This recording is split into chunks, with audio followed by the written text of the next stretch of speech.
আসসালামু আলাইকুম। কেমন আছেন সবাই? পৃথিবীর ৭ জন প্রভাবশালী এবং জনপ্রিয় ইসলামিক স্কলারসদের নিয়ে আজকের এই ভিডিও।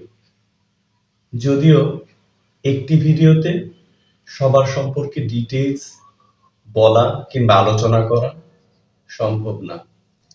তবুও আমি চেষ্টা করব সবার সংক্ষিপ্ত পরিচিতি এবং হাইলাইট পয়েন্টগুলো তুলে ধরতে। তালিকায় ৭ নম্বরে আছে মোহাম্মদ তাকি উসমানী। ২০২০ সালে একটি জরিপে পৃথিবীর সবচেয়ে প্রভাবশালী ইসলামিক ব্যক্তিত্ব হিসাবে তিনি নির্বাচিত হন। মোহাম্মদ তাকি উসমানী পাকিস্তানের একজন দেওবন্দি হানাফি ইসলামী গবেষক। তিনি ১৯৮১ থেকে ১৯৮২ সাল পর্যন্ত পাকিস্তানের ফেডারেল শরীয়ত আদালতে এবং ১৯৮২ এবং ২০০২-এর আশেপাশে পাকিস্তানের সুপ্রিম কোর্টের শরীয়ত আপিল বেঞ্চে একজন বিচারক হিসেবে নিয়োজিত হন। তালিকায় ৬ নম্বরে আছে বিলাল ফিলিপস। তিনি কানাডীয় সালাফি মুসলিম। তিনি একজন শিক্ষক, বক্তা, লেখক এবং ইসলামিক অনলাইন ইউনিভার্সিটির প্রতিষ্ঠাতা। তিনি কাতারে বসবাস করেন। তিনি ২৪ ঘণ্টাব্যাপী সালাফি স্যাটেলাইট টিভি চ্যানেল পিস টিভিতে বক্তব্য রাখেন। তারেক জামিল, মাওলানা তারেক জামিল হিসাবে তিনি বেশি পরিচিত। ডাক্তারি পড়াশোনা বাদ দিয়ে তিনি ইসলামী শিক্ষায় শিক্ষিত হয়েছিলেন। এজন্য তার বাবা তাকে বাসা থেকে বের করে দিয়েছিলেন। তিনি একজন প্রভাবশালী পাকিস্তানি দেওবন্দি ইসলামী পণ্ডিত, দ্বীনের দায়ী এবং তবলিগে জামাতের সদস্য। ইসলাম প্রচারক হিসেবে তার সাধারণ জীবনযাত্রা এবং পাশাপাশি উর্দু ও আরবিতে সাবলীল বক্তৃতা তাকে মুসলিম বিশ্বজুড়ে খ্যাতি এনে দিয়েছে। মন্ত্রী, ব্যবসায়ী, অভিনেতা, খেলোয়াড় থেকে শুরু করে সকল স্তরের মানুষকে তিনি প্রভাবিত করতে সক্ষম হয়েছেন। শিক্ষা জীবনে তিনি তাবলিগ জামাত দ্বারা অনুপ্রাণিত হয়ে ডাক্তারি পড়াশোনা ছেড়ে নিজেকে ইসলামী শিক্ষায় নিয়োজিত করেছিলেন।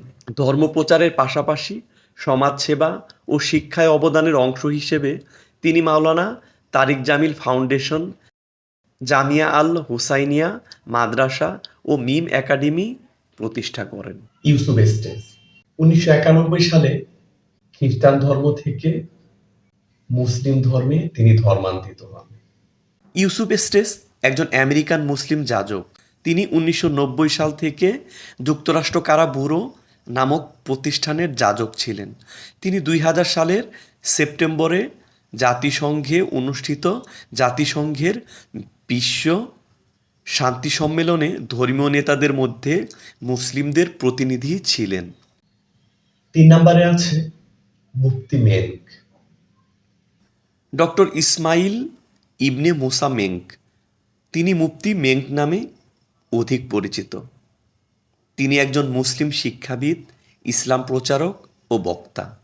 তিনি বর্তমানে জিম্বাবুয়ের প্রধান মুফতি। ২০১৩, ১৪ এবং ১৭ সালে তিনি জর্ডানের রয়্যাল আল বাইত ইনস্টিটিউট ফর ইসলামিক থট দ্বারা বিশ্বের সর্বাধিক প্রভাবিত ৫০০ মুসলমানদের মধ্যে একজন হিসেবে ঘোষিত হন। এই তালিকায় ২ নম্বরে আছে নোমান আলী। তিনি পাকিস্তানি বংশোদ্ভূত আমেরিকান। তিনি একজন মুসলিম বক্তা। তিনি the Bayyinah institute for Arabic and Quranic স্টাডিজের প্রতিষ্ঠাতা, সিইও এবং প্রধান উপদেষ্টা। ইসলামী ব্যক্তিত্বগণের জীবনীভিত্তিক অভিধান দ্য 500 মোস্ট ইনফ্লুয়েন্সিয়াল মুসলিমস, এটির ৫ম সংস্করণে নোমান আলী খানকে কোনো র্যাঙ্কিং ছাড়াই বিশ্বের সবচেয়ে প্রভাবশালী মুসলিমদের মধ্যে একজন হিসেবে তালিকাভুক্ত করে। তালিকায় ১ নম্বরে আছে ডাক্তার জাকির নায়েক, যার সম্পূর্ণ নাম জাকির আব্দুল করিম নায়েক। ১৯৬৫ সালে ভারতের মুম্বাইয়ে তার জন্ম। তিনি হলেন একজন ভারতীয় ইসলামী চিন্তাবিদ, ধর্মপ্রচারক, বক্তা ও লেখক, যিনি ইসলাম ও তুলনামূলক ধর্মতত্ত্ব বিষয়ে কাজ করেন।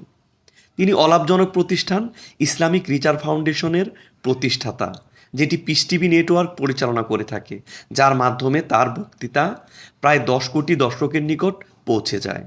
তাকে তুলনামূলক ধর্মতত্ত্বের একজন বিশেষজ্ঞ, অনুমেয়ভাবে ভারতের সালাফি মতাদর্শের অনুসারী সবচেয়ে প্রভাবশালী ব্যক্তি, টেলিভিশন ভিত্তিক ধর্মপ্রচারণার রক স্টার এবং আধুনিক ইসলামের একজন পৃষ্ঠপোষক এবং পৃথিবীর শীর্ষস্থানীয় ইসলাম ধর্মপ্রচারক বলা হয়ে থাকে। বহু ইসলামী ধর্মপ্রচারকদের সাথে তার ভিন্নতা হলো তার বক্তৃতাগুলো পারস্পরিক আলাপচারিতা ও প্রশ্নোত্তর ভিত্তিক, যা তিনি আরবি কিংবা উর্দুতে নয় বরং ইংরেজি ভাষায় প্রদান করেন, এবং অধিকাংশ সময়েই তিনি ঐতিহ্যগত আলখাল্লার পরিবর্তে টাই স্যুট পরিধান করেন। আজকের মতো এখানেই শেষ করছি। পরবর্তীতে অন্য কোনো ভিডিও নিয়ে আবার আপনাদের সামনে হাজির হব ইনশাআল্লাহ।